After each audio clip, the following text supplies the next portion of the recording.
Good morning, good morning. Big Swear, roadtoruin.com. Good morning, Horn of Z's, your cup of coffee, your sip of coffee, your BIX talks, your BIX news. I don't even know what to call it anymore. You guys get the idea, though, hopefully. All you who have been tuning in for the morning news. It is pouring in Oakland, California. It's pouring in Seattle, Washington. It's pouring in Portland, Oregon. It's pouring on the West Coast. Rivers in the sky. I think Cliff High's new report calls them train loads. Train cars dumping rain from the sky because it's not a constant flow river. It's more like big dumps here, there. Think of a big, long train with all the cars behind it all filled with water and just dump. On a much bigger scale, obviously. But Oakland is getting dumped on right now. And it is unusual for this time of year to get this amount of rain. It's been a huge year already. So the water, the land is saturated. The rivers are brimming up to the top again. And the Central Valley is delayed in their planting times. So expect to not see as much fruits and vegetables on the store shelves. Especially as Mr. Trump is now starting trade wars. Same thing happened in 1930 with the Smoot-Hawley Act. The concept of trade wars is to protect homeland jobs and things like that and products. In a globalized world that we have now compared to 1930, tariffs are not good because they are reciprocal. The other side's going to do the same thing, and you have a trade war, and trade wars destroy globalization, which is the idea. That's exactly what Trump is doing and why he's doing it. So don't expect to get all your fruits and nuts and vegetables imported on big ships brought in containers and refrigerator containers from around the world as you get them today. That's the reason you have out-of-season fruit in your grocery store. That will end, and then it's going to come down to local production, mainly, and fruits and nuts that can be grown in your area. Don't count on California. Unless everybody's got a greenhouse in California. It's going to be a very long rainy season, I believe into June, and then a very short and hot summer. Giving not much time to grow almost anything. And then, if the rain gets worse, which Cliff High's data is telling him, then other precautions need to be made, which is the screen you see in front of you is this is about water filtration. And the places we get our water now is completely and totally dependent upon the system functioning properly. Unless you have a well in your backyard, you get your water through your local water provider. And they run on the same monetary system. They run on the same electricity to get the pumps going, to get you your water to your house. And what is in that water is questionable already, not much less when we have disruptions such as in California. And this is why I'm preparing myself even better for disruptions in clean water and clean water supplies, because when you have massive flooding and a lot of water gets contaminated in that situation, so I expect that to happen over the next couple months. And this is one of the best water filtration systems. It's called a Berkeley. No, not a Berkeley. Berkeley, and you can go to their website, getberkeley.com. This is a picture of the things I was looking at this morning. Now, I have plenty of travel water purifiers for hiking and camping and things like that, but I want to get a big one for the house, and these guys supposedly make the best ones. I'm going to shop around, but this is a great name brand. So, yeah, I'm looking at those. And then the next thing I'm looking at should be, hold on here, if I get this system running correctly. I don't want that. No, cancel. There we go. All right. Next thing I'm looking at is Berkeley, lovely Berkeley, California. Ann Coulter is coming to speak. Milo came a month or two ago, and absolute chaos reigned. Berkeley, California, I would say, is the most liberal spot in the United States. I would say it is definitely the most liberal city in the United States, but the campus is the most liberal spot in the United States.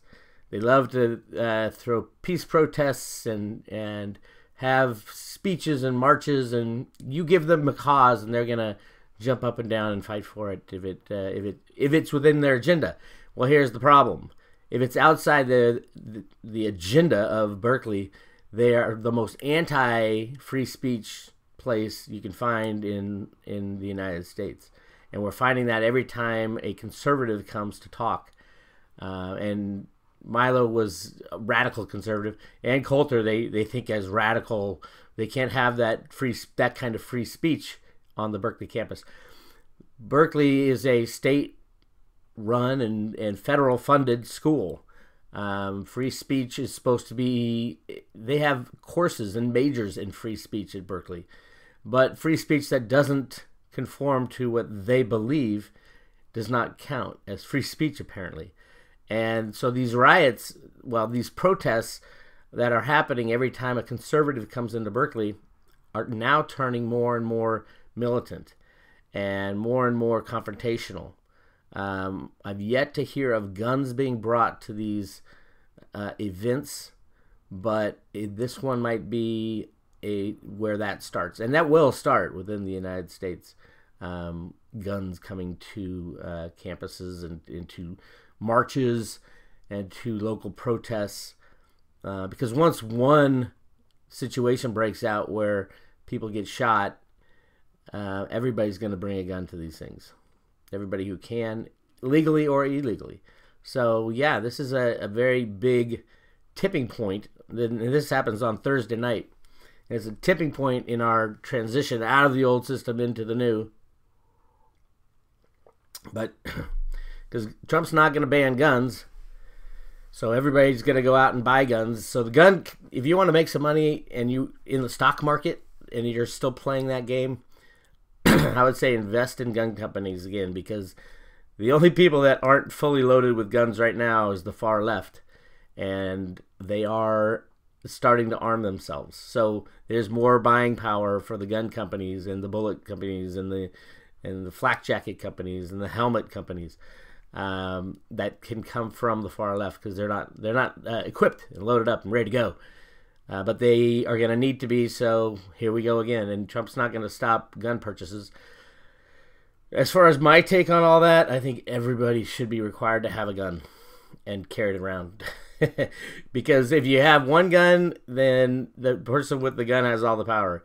If you have everybody with a gun, there's not going to be any mass shootings, because whoever's doing the shooting will be taken down within seconds.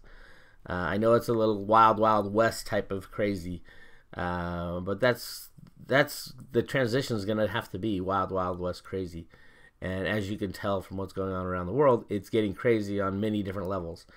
So expect it to come to your hometown, and I think this is be a big turning point. This UC Berkeley speech that she gives, Sproul Hall, or not Sproul Hall, what is it called?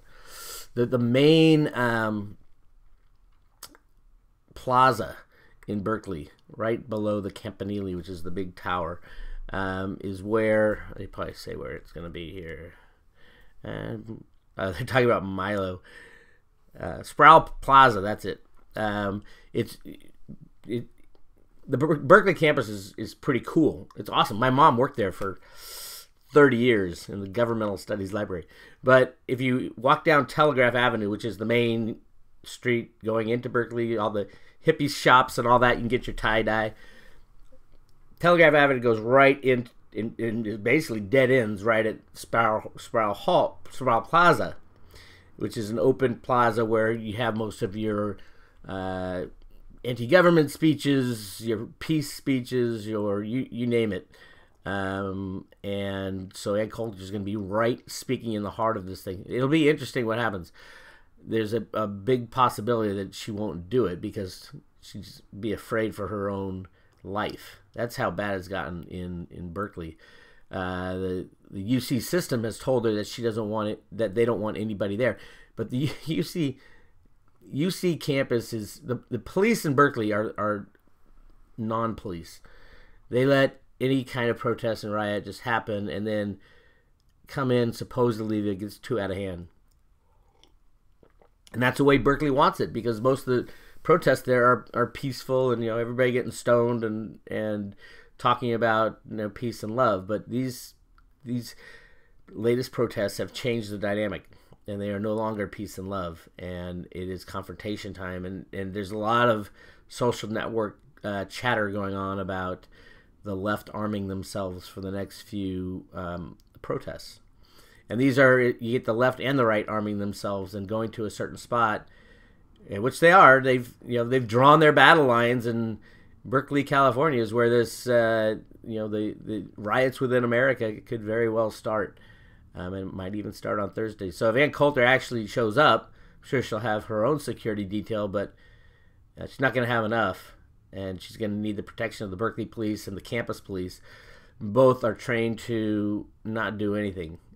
That's their training, because you got all your Berkeley students, and Berkeley students these days have changed also. They are not. I don't know how much of this stuff is Berkeley students and how much is just young people that are camping in the parks in Berkeley because they got nowhere to go, and the peace and love in Berkeley, that's where they end up with their sanctuary, kind of like the 60s. Although all the hippies from the 60s, the ones who made it out, either moved to Mill Valley, California, which is a very affluent place now, very liberal still, that enclave. But my brother actually lives in Mill Valley, beautiful place.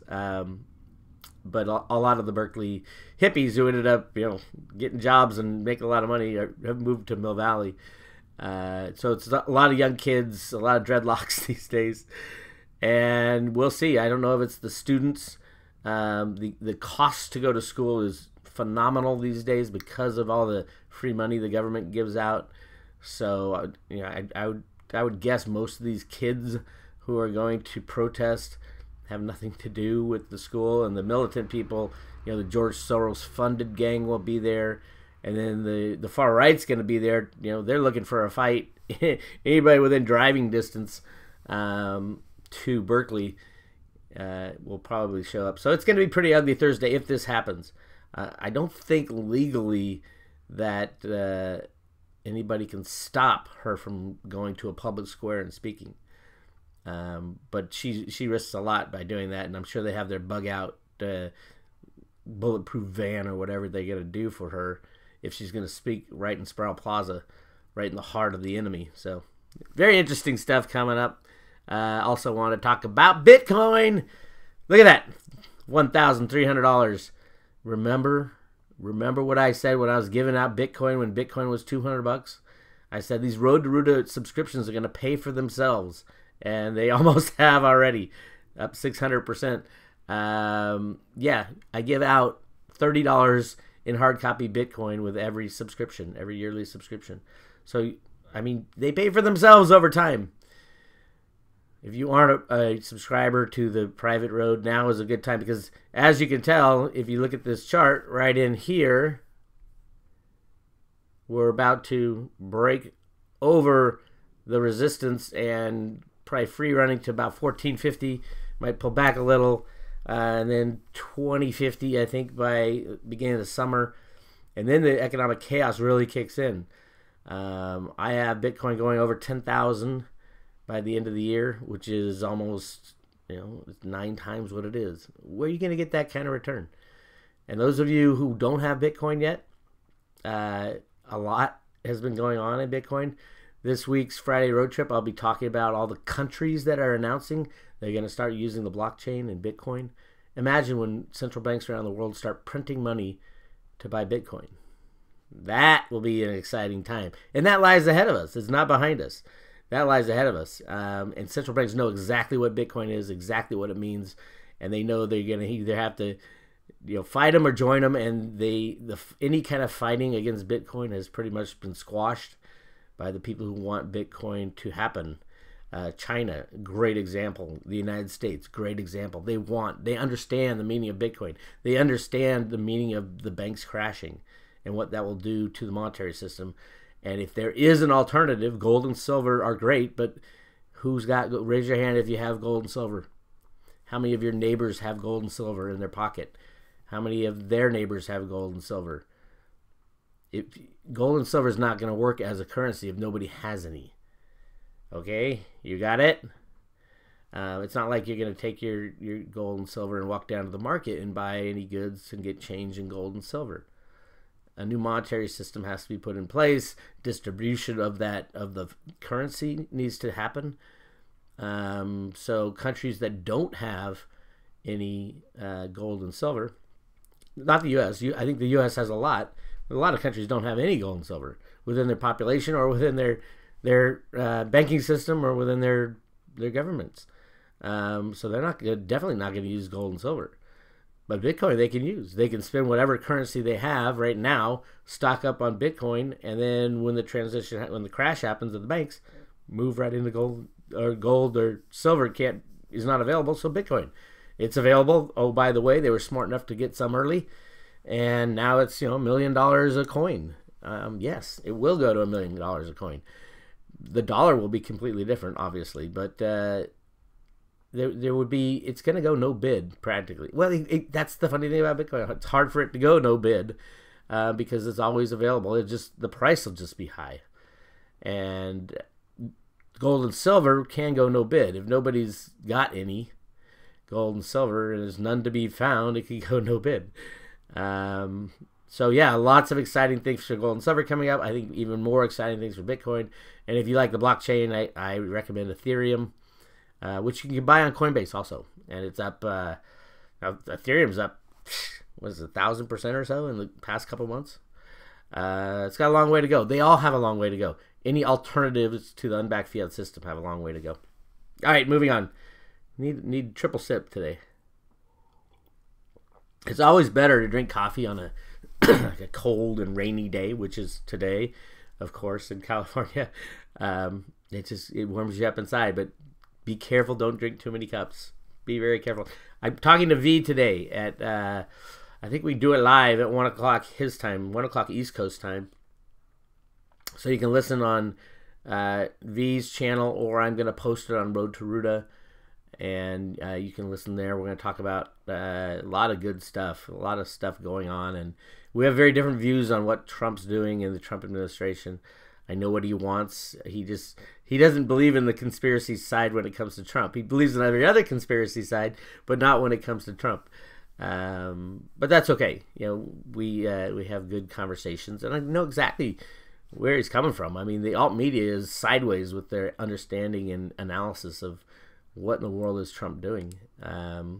He's doing the same old thing as everyone did before, and that we know where that leads. We don't want him to fix anything before the crash happens, and he has made a 100% 180 pivot and turned his rhetoric around, turned everything around to keep everybody off balance and to ensure that enough money is spent to pop the bubble. And that's where we're headed. So great stuff. Friday's debt ceiling, who knows? There's talk that not debt ceiling, the budget. There's talk of a few months leeway going to September. Everybody keeps saying September. Reminds me a lot of what happened in 2008. But this is nothing like 2008. This will be a sovereign debt problem in Europe, and we'll see what happens. Very interesting times. All right, let's run through a couple zero hedge things. What happened here? And there we go. All right. In warning to North Korea, U.S. releases video of overnight Minuteman III ICBM launch. On April 26th, airmen from F.E. Warren, Offutt, and Vandenberg Air Force bases conducted an operational test launch of an unarmed Minuteman III missile.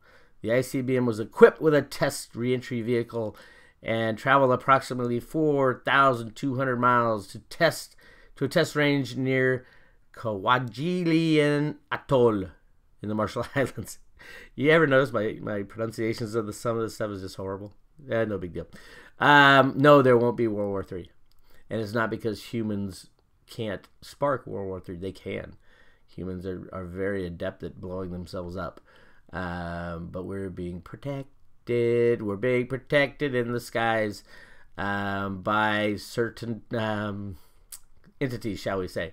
And if you want proof of that, the missile launch that blew up on the launch pad in the latest North Korean attempt was a de-escalation by certain entities that are not necessarily the United States or Russia or anybody else. There was a missile that was being launched out of the United States. I think it was about 6 months ago. And you can clearly see in the video, it blew up on the launch pad. You can clearly see in the video that something flew in right at the time of the launch and then flew out. I'll put it up on the Friday road trip for all you private road listeners, the video of it. So yes, we are being protected absolutely when it comes to the destruction of the planet, the destruction of humanity, the beginnings of World War III. We wouldn't have gotten this far had we not been protected. And by protected, I mean non-human entities, shall we say. It goes back to my 3D goggles, or not 3D, night vision goggles, and what I see flying around in the skies. Yes, some of it is human, but most of it's technology, at least way past our understanding of what flying technology does and can be. I speak more openly about the existence of ETs, extraterrestrials, and flying machines and all that because we are very close to even the governments. Well, governments have already acknowledged it in various places. But yeah, we're not, we can't build those pyramids today. How did we do it, 30,000 years ago? It's time to stop believing the lies. It's time to wake up to what is going on around us. I've been to a couple of these places. I've been to Machu Picchu, which is unbelievable. And we couldn't lift that plateau, Sakshay woman. I love that, Sakshay woman.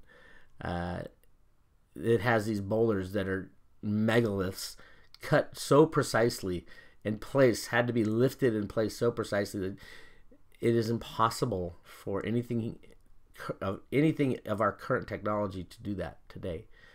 And yet they supposedly did it 15,000 years ago. Give me a break. Not a chance.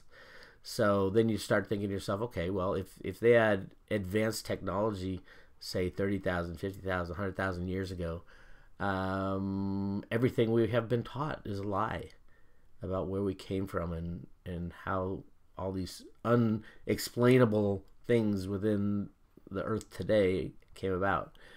And people are waking up, and the media's helped a lot with that, with the, Star Trek and all the movies like that. But we need help with our planet, and we need help with fighting each other, and we need help moving forward. And I think we are getting that help. And it's still up to us, so there is free will still involved. But there'll be a lot of new technologies introduced in the very near future, so we won't have to worry about expensive power generation.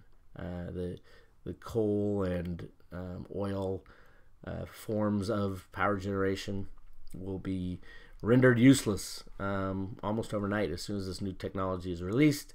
And it's not new technology. The United States has more patents on that they've declared national security interests. They've hidden away thousands and thousands on free energy type of stuff. Pulling out the hydrogen from water is supposedly the easiest thing to do. So you got cars that fly on water, stuff like that.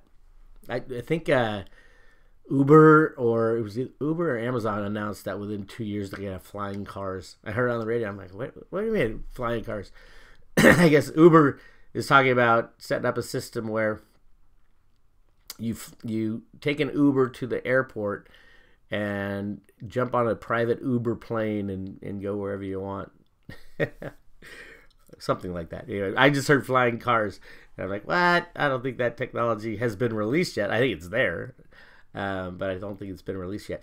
So those people worried about the job situation with all these old school industries shutting down, I think there's going to be a lot of work in the new industries. And if you don't want to work, you won't have to work for a while. I think work should not be a requirement to pay off debt and things like that, which is basically what it is now. If you want to eat, you got to work. You want to, feed your family, you got to work. You want to clothe your family, you got to work.